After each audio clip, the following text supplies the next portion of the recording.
teacher and I'm a social worker. I am a survivor of many things. So cervical cancer, my marriage ending, I'm a single parent. I'm a survivor of domestic violence. I've been in 2 abusive relationships in my lifetime. I'm a trauma warrior. So I live with post-traumatic stress disorder, which was due to trauma from domestic violence. Um, and this is my story. No, the light. Yeah. Mine's still going though. Well, it did for a little bit longer. 2, 1, let it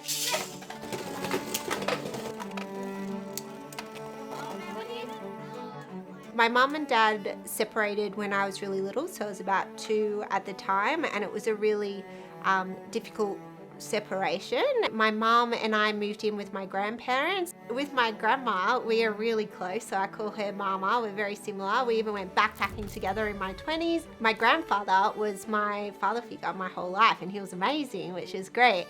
And my mum is such a strong woman. She was such a great single mum. Like, she did it tough at times, and having my grandparents there really helped her as well. He was sitting there in the psych ward, and he lives with depression, and he was really unwell, and he's sitting there, and he gets a phone call from his brother, and his brother says, "Why don't you just perk up, mate, and you'll be fine?" And he's like, he turns to me, and after he gets on the phone, he goes, "Don't you think I've tried that? Don't you think I'd love to just perk up?" And I was like, yeah, that would be frustrating hearing that on the phone. Well, good. Just getting your and then I studied psychology, so I actually went down that route, like in my studies and my career, and I did a lot of counseling work, and I started to work with a lot of social workers, and I thought, this is me, like this is my identity, this is where I need to be. So I went and did the masters in social work and switched over to social work.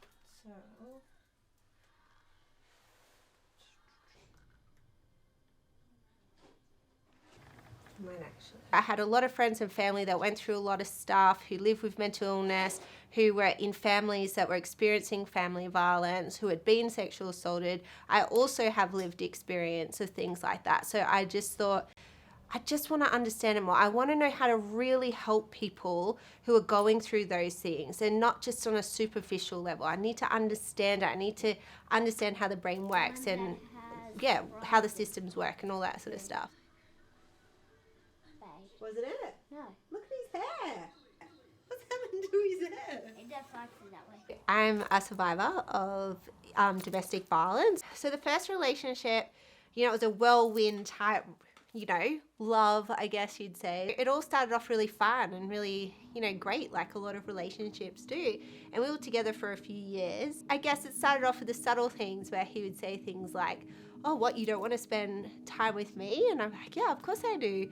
But he'd go, "Well, you're spending too much time with them." So I guess it just started to get to a point that, I just stopped doing that so much when I think about it.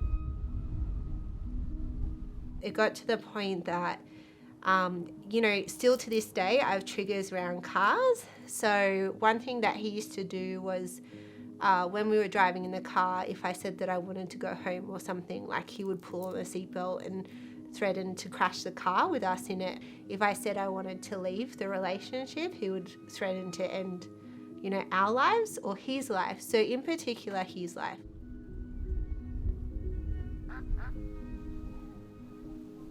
He showed up at my house and, he held a knife to me, and so I managed to get out of that situation, lock myself in my room and call my family to help me. When you're in an abusive relationship, the person makes you feel like, well, for me, I started to second guess who I was, like who I identified as. And I started to think that, maybe I couldn't do it, or maybe no one did want to hang out with me or be around me and things like that. So you get to that point of manipulation that, you start to lose yourself.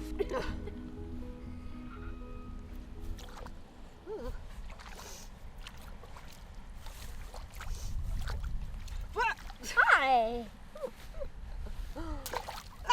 Watch out, you don't want to get them.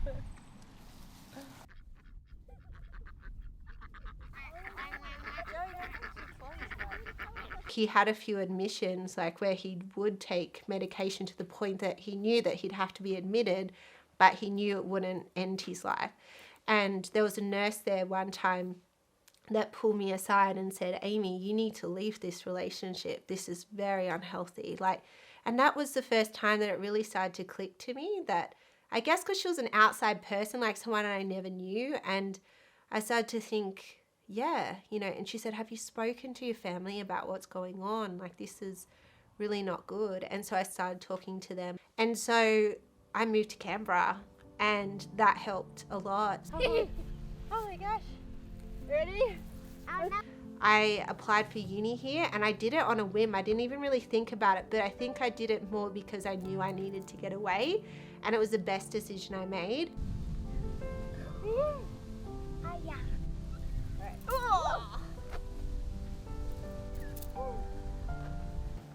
Are you ready? I'll flip it.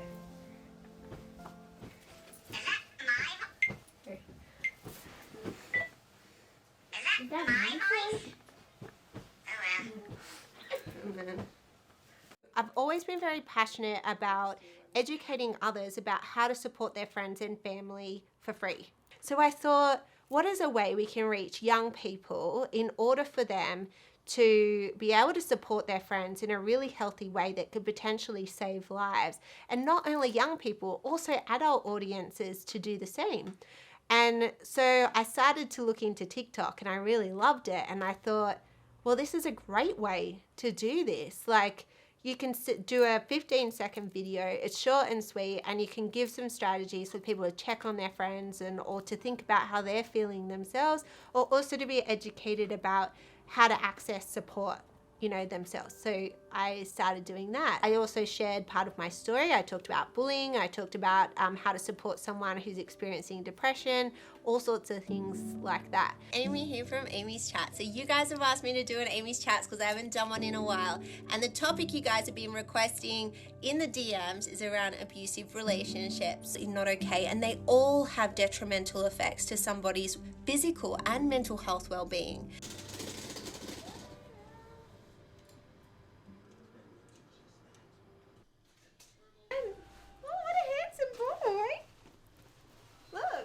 The Warrior Tribe is a passion project of mine, which I absolutely love. So the Warrior Tribe is connecting peers, so people that have lived experience with mental health issues, and also lived experience of domestic violence and things like that as well. It's about a mentor program. That's what we're working on. So having someone who is older with lived experience, let's say that lives with an anxiety disorder, and a younger person who can connect with that person in an informal basis, working through self-care strategies, having that person to normalize how they're feeling, and also to have that support in a friendship manner rather than it being fully clinical. Often, you know, it's late at night when none of the services are really open except for the crisis ones, that people are sitting in their bed and they're thinking, I can't sleep, or I'm feeling really overwhelmed, or I'm really sad, or whatever they're going through.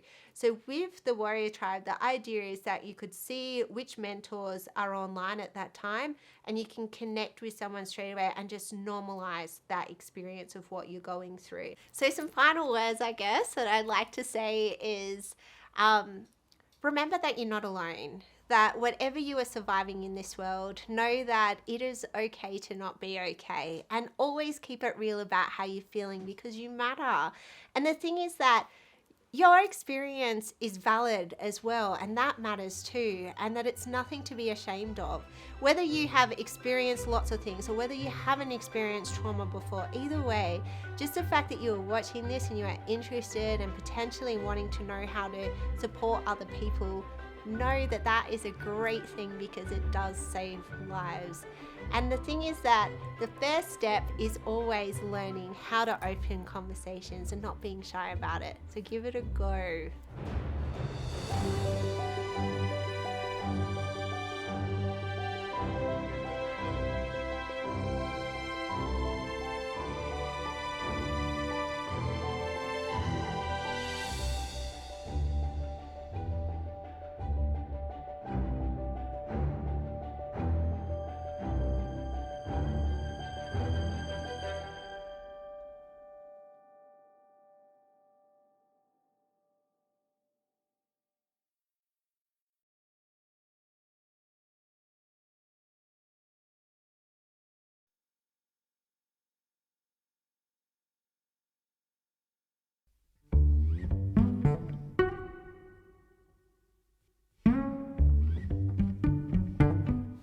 Hi, I'm Joseph. I'm 5 years old and I like to play Beyblades. Eating a snake.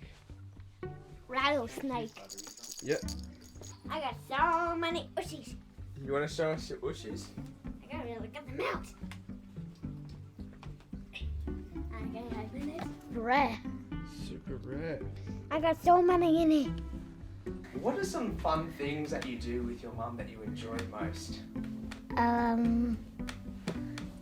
Playing with Astro and playing Beyblades. Anyways, nice. I love my mama 100+1.